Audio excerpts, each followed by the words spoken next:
cherché la première, la seconde et même la cinquième pour qu'en 2015, toute la Loire-Atlantique soit accessible. Aujourd'hui, il n'y a qu'un tiers des lignes lilas qui sont accessibles. Sur les 36 lignes, il n'y en a qu'un tiers qui sont accessibles aux personnes à mobilité réduite.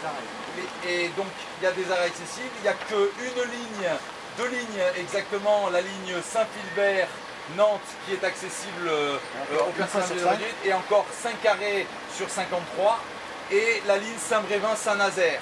Et encore à Saint-Nazaire, à Saint-Brévin, on peut le prendre que dans la zone commerciale parce qu'on ne peut pas rentrer dans le centre-ville. Donc comment vous faites quand vous êtes une personne, par exemple en béquille ou qui est hémiplégique, pour rejoindre le centre-ville quand vous arrête dans la zone commerciale?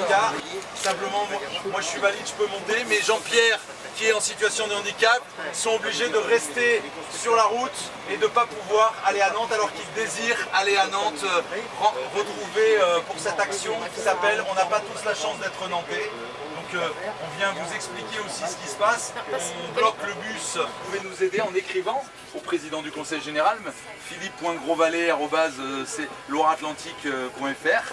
Association des paralysés de France, aujourd'hui 13 février. Opération, on n'a pas tous la chance d'être nantais et on est au point mort. Donc on compte en tout cas sur l'ensemble des acteurs pour arriver à faire bouger les lignes sur cette question du handicap.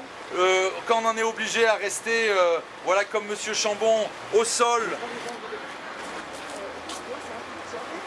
Accessible à tous, le transport lilas, accessible à tous. On est au point mort, on est au point mort, on est au point mort, on est au point mort. C'est pas faire plaisir aux personnes en situation de handicap, c'est une logique pour tout le monde, puisqu'on va être dans une société vieillissante. En 2030, 50% des personnes seront soit personnes âgées, soit personnes en handicap, ou les deux.